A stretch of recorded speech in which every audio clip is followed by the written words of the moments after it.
Hey, what's up, guys? So, before we get into this video, I just got a couple things to say, if not mainly just one thing. Because of the fact that I am streaming on PC and recording on PC, it's actually a lot harder for me to edit videos than I usually would on Xbox. Especially since I don't have the same software anymore and everything like that, and I'm transferring over. I'm not, forgetting Xbox. It's just that like I'm no longer recording on Xbox, and it's just a very, very big jumping curve for me. So I'm not used to being able to edit and properly record on PC. So do forgive me if I am completely gonna botch up the organization of this. But yeah, first things first. Because I'm getting recently into Genshin Impact, I am gonna be doing builds and well, not mainly builds. I'm gonna be doing reviews, in-depth freaking lore and everything like that. All the juicy good stuff that my content would usually have on this channel. So yeah, first things first, let's get into his talents. So yeah, this is obviously Childe or Tartaglia, the 11th of the Harbingers. He, outside of that childlike exterior, he is actually a very fine, honed warrior. That is his description. So let's go to his normal attack. So the talent info, normal attack performs up to 6 consecutive shots with the bow. Pretty basic for a 5-star. Same thing with Venti. Obviously with the 6th shot dealing the most amount of damage. His charge shot will perform a more aim shot with increased damage, and will also have hydro damage. And if you also hit someone with that charge shot, they will get applied with the Riptide status effect. Now, the Riptide status effect is something uniquely to Tartaglia, which actually makes him probably one of the most stronger solo characters in this game because of the fact of his Hydro AoE damage. What Riptide does, that essentially it's like the mini form of Mona's ult, right? You deal extreme amounts of Hydro AoE damage in a very short amount of time, in actually 0.7 seconds. The amount of damage you do is highly dependent on your attack, but otherwise it's extreme amounts of damage, and it does a lot. His plunging attack is the same thing as Venti's. Basically, if you jump from the air, he's just going to slam down the ground, and there's just a bunch of arrows just going to be surrounding him and the area around the enemy. So mainly just like in a small little cone area. But yeah, that's pretty basic for his for his normal attack, right? The first hit, obviously, by the way, keep in mind, guys, that these stats are to change as you level them up, right? Currently, it's on level 3, right? So, yeah, just keep that in mind. But for me right now, my first hit damage is 48% of my main attack. Second hit is 53%. Third hit is 64. Fourth hit, 66. Fifth hit, 70. Sixth hit is 84. Aimshot is 51%. Fully charged, 143. Riptide flash damage, basically what that means is that if an enemy has the Riptide effect and you shoot them with an aimed charge shot, you will be dealing 14.3% of your damage times 3 in a wide AoE. Riptide burst damage is when you use your melee stance, and the Riptide duration is 10 seconds. The plunge damage is 74.3. The low-high plunge damage is 149 to 186. The next thing is his Foul Legacy Raging Tide. This is what allows you to switch between melee and range stance. So yeah, his weaponry is actually made out of hydro damage, hydro weapons. So technically, it is not physical damage. Keep that in mind, guys. His melee stance is not physical damage. He performs up to 6 consecutive Hydro strikes, which is very good. The Hydro strikes are extremely fast. I'll have to show you guys that. His charge attack also consumes a very small amount of stamina, and it deals extreme amount of Hydro damage, so keep that in mind. This is where his Riptide Slash comes in. So hitting an opponent affected by Riptide with a melee attack unleashes a Riptide Slash that deals AoE Hydro damage. Damage dealt in this way is considered elemental skill damage and can only occur once every 1.5 seconds. Keep in mind that with his Raging Tide, it does have a cooldown. You can't stay in his melee form forever. That would just make him too strong and too overpowered. So essentially the way they made it is that however long you are in his melee stance is your cooldown, right? So it's kind of hard to explain, but this is the best way to explain it, right? If you go into his melee stance, and if you pre-cancel his melee stance within 10 seconds, you will have to wait 10 seconds for a cooldown.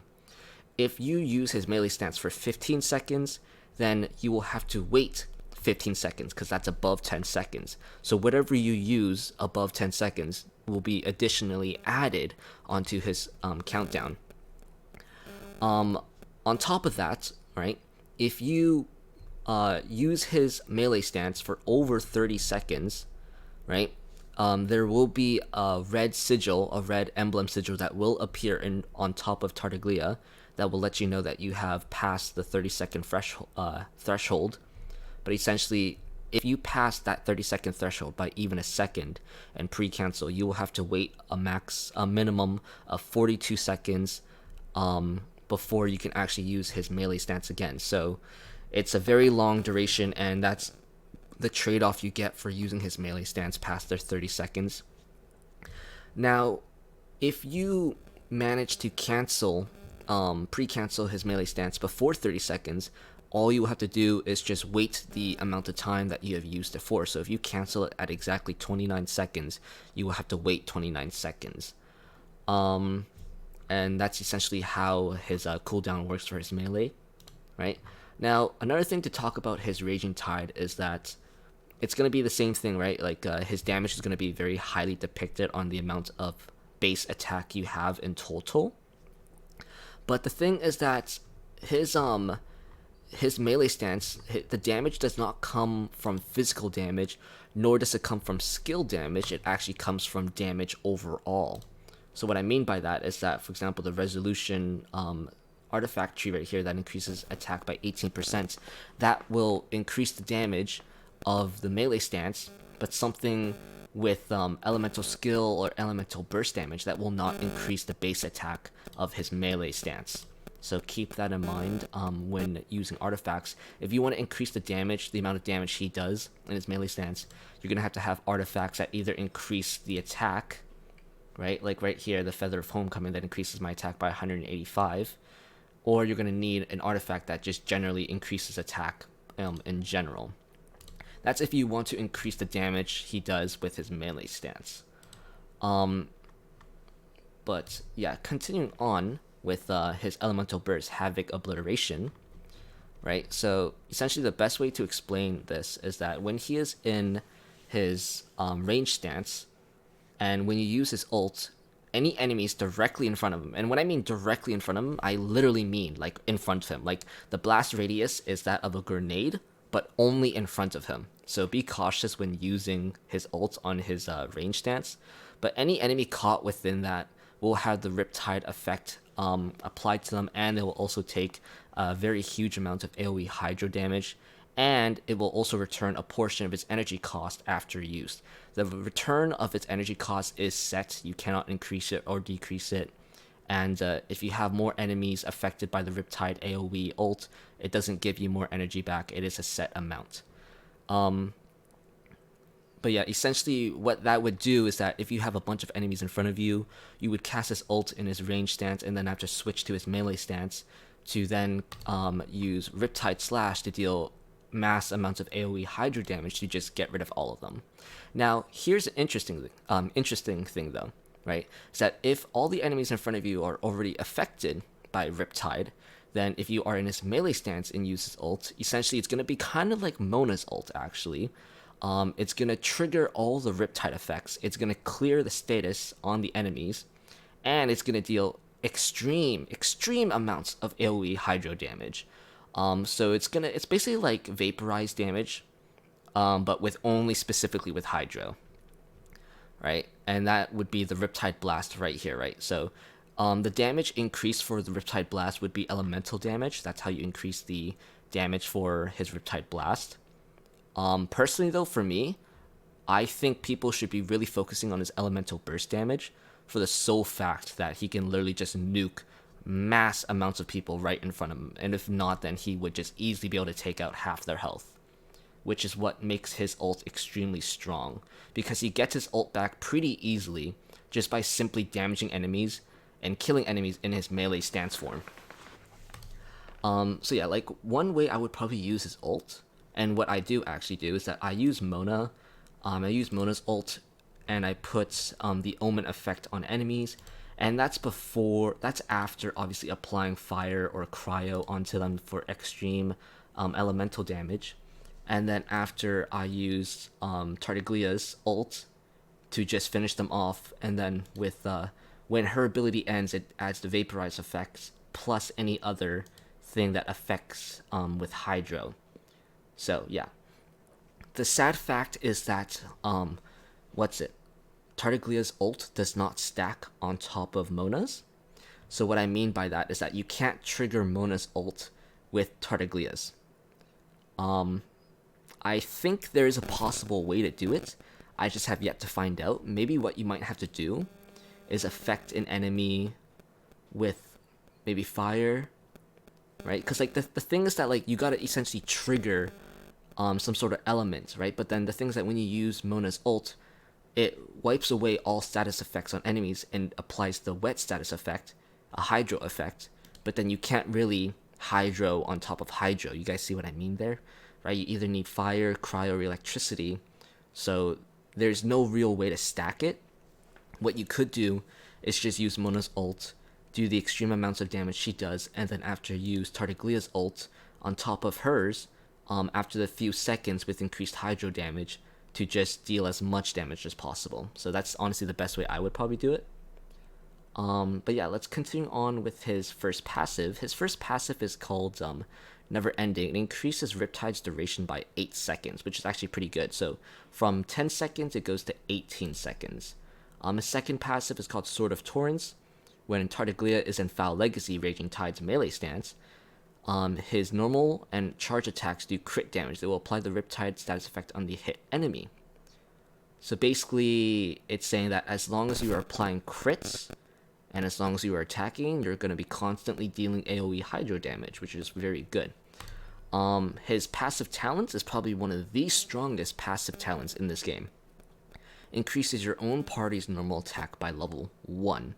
That's a very, very, very big fucking difference when it comes to attack, right? Because if you are level 80 and you have your attack maxed up, having one extra level to deal that increased damage, whew, nasty stuff. You cannot even imagine. I cannot even imagine the amount of damage people are going to be able to do because of his passive. Like he's definitely a want. If you guys are like pure DPS team, then he is a definitely want. But yeah, let's go to his constellations. So yeah, his first constellation, I sadly don't have any of his constellations. I'm low-key sad. But you know, I'm not going to trip over it. So yeah, let's go over this. His first constellation is called Foul Legacy Tide Withholder. Decreases the countdown of Foul Legacy Raging Tide by 20%. Now, if you use his melee stance for above 30 seconds, and you have that 42-second cooldown, then essentially the decrease is by 8 or 9 seconds. So that gives you around like a literal 33-second cooldown, right? If you use his ult for as long as possible, which is around, I believe, 35 or 40 seconds.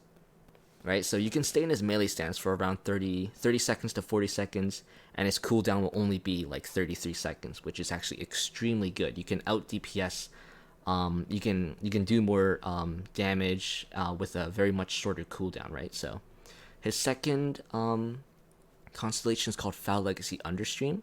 When opponents affected by Riptide are defeated, Tartaglia regenerates 4 elemental energy.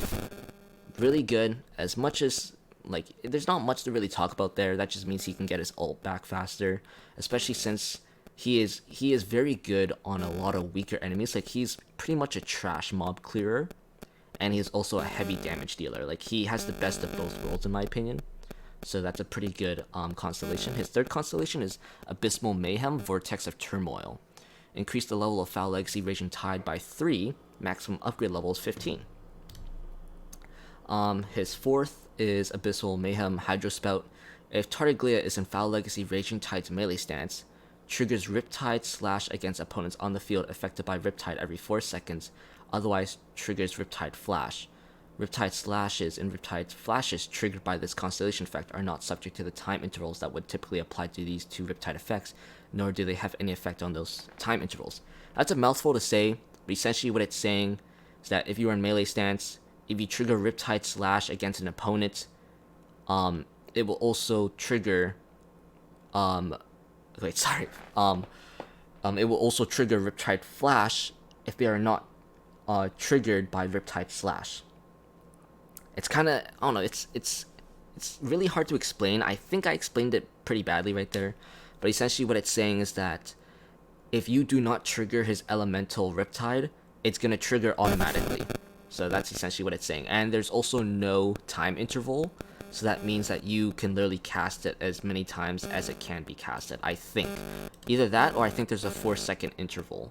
Or actually, I think that's completely unrelated to what this says right here. But yeah, that's essentially it. Havoc Formless Blade increases the level of Havoc Obliteration by 3.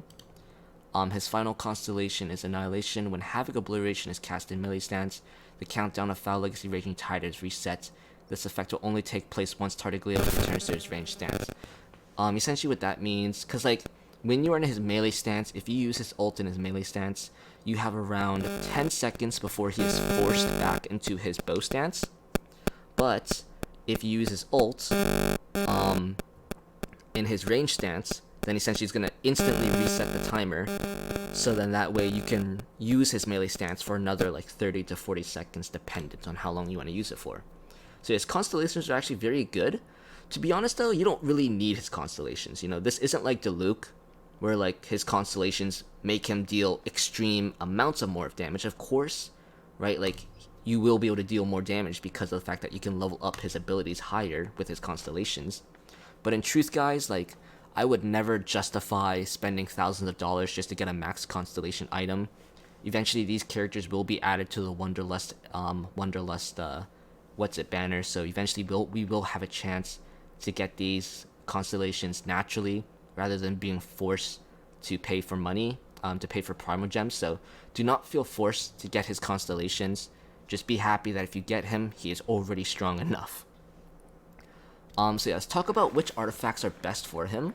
Honestly, there's really not much to say. Any artifact that increases burst damage and attack damage, right? Attack damage if you want to increase his melee stance damage, burst damage if you want to increase his ult damage, and skill damage if you want to increase the Riptide's damage, right? So it's honestly dependent on what you guys want. Either or, he's going to be dealing damage. The one guarantee that you need for his artifacts are artifacts that increase his attack. Sadly, I have a lot of artifacts that increase defense and HP, so I'm definitely going to have to go artifact hunting soon. But any artifact that increases his damage as the main passive up here is an artifact that you will want to equip him with.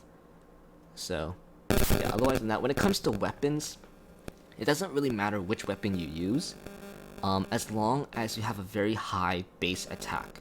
Now, the reason why I say that is because obviously his melee stance damage is mainly depicted by your base attack, right? Overall, my base attack is 1084, right? But then the thing is that like Tartaglia is actually a little bit glitched, right? And I'm gonna explain that right here. So if you guys have Skyward Harp, right, the passive Echoing Ballad increases crit damage by 20%, and hits have a 60% chance to inflict a small AoE attack, dealing 125% physical attack damage, can only occur once every 4 seconds.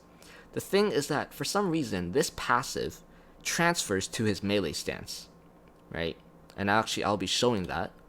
But for some reason, Arrowless Song does not transfer over to his melee stance, right? There's actually no increase to damage with Riptide effects or with his ult when using Arrowless Song. Same thing goes for Rust and Rapid Firing, right? It does not transfer over to his melee. It seems like Echoing Ballad is the only one that transfers for some reason. I think it's because of the fact that this passive isn't restricted to using the bow. It's just in general with just dealing damage and having a chance. Whereas this one, I think you are limited to only specifically using the bow, which is kinda sucky. I think they need to fix that, and I hope they do fix that, because it honestly does not make sense. Because otherwise than that, when you have a bow and it has a passive, that passive will not transfer over to his melee stance. So yeah, but like, to be honest, like, unless you have the Skyward Harp, the passive does not matter unless you plan to use his bow stance a lot. Personally, I plan to use his melee stance a lot, so I don't really care about his passive when it comes to the bow. And if you guys don't have Skyward Harp, then it shouldn't really matter to you. As long as you have a bow that literally increases his base attack, something with like, literally this is a 3-star bow that increases base attack and crit rate. If I level this up to level 70 or 80 with him, he'd probably be doing extreme amounts of damage. It's not too much of a difference. Obviously, if you have the better bow, use the better bow. If you don't have a good bow, then if you bought the Gnostic Hymn, then get a good bow from that blueprint. If you don't want to do that and you just want to use a 3-star bow with him, then go ahead, just level up that bow. Just make sure it has something with base attack and anything else that increases his attack damage. Otherwise than that, his Ascension materials are pretty hard to get, especially Star Conches and Lieutenant Insignias. Right, for Star Conches, what I suggest is that if you run out of Star Conches in your map, join someone else's world and just take theirs. So yeah, I'm not sure if you guys actually know that, but that is a real thing. You can literally go into someone else's world and take their resources. So yeah, but otherwise than that, we're gonna show the damage that we can deal with Tartaglia. Okay, we're gonna actually do this one right here. So let's go to this Leyline deposit, and I'm gonna show you guys the amount of damage he can do, some gameplay mechanics, and how to properly combo him with other characters. So if you guys end up getting Childe, most likely you will have Diona. And if you guys do have Diona, then I'm going to show you guys how to use Diona with him. So yeah, I practically have all their ults, right? So yeah. First thing what you would do is that you would want to put the water status effect on an enemy. Go to Diona, hold E to gain shields. Go to Childe, use her E, spread fire, spread mayhem, and then use Mona's ult. Then switch to Tartaglia, and then use his melee stance and just completely destroy enemies. Now, because if you're actually quick enough, then you will actually be able to get with Mona's ult and deal damage. If you're not quick enough, after the countdown, when they're unaffected, you'll still be dealing increased hydro damage, which is super good.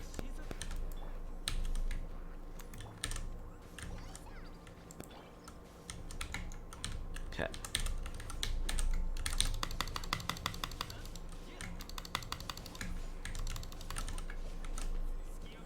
And here's his ult.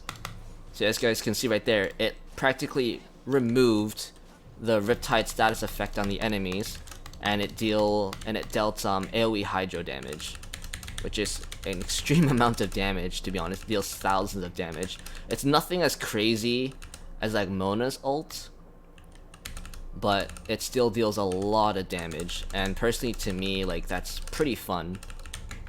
You can definitely get some crazy combos with this if you know the mechanics properly, but I'm still experimenting with them, so I don't know how to deal like thousands of damage, but he does deal thousands of damage, and he is very strong. Like, literally his attack rate is something else. Like, you guys gotta check this out. Really look at this attack rate. You know what? I'm gonna use you as an experiment because you're pissing me off. Look at this attack rate. I've never seen someone, like, they really, when they were thinking of Tartaglia's attack rate, they're like, let's do 600%. Let's put this bitch into overdrive. Let's look at this. Look at how fast he attacks. He attacks so fast. He literally attacks as fast as a pole arm user, which is hilarious, in my opinion. He literally attacks as fast as a pole arm user.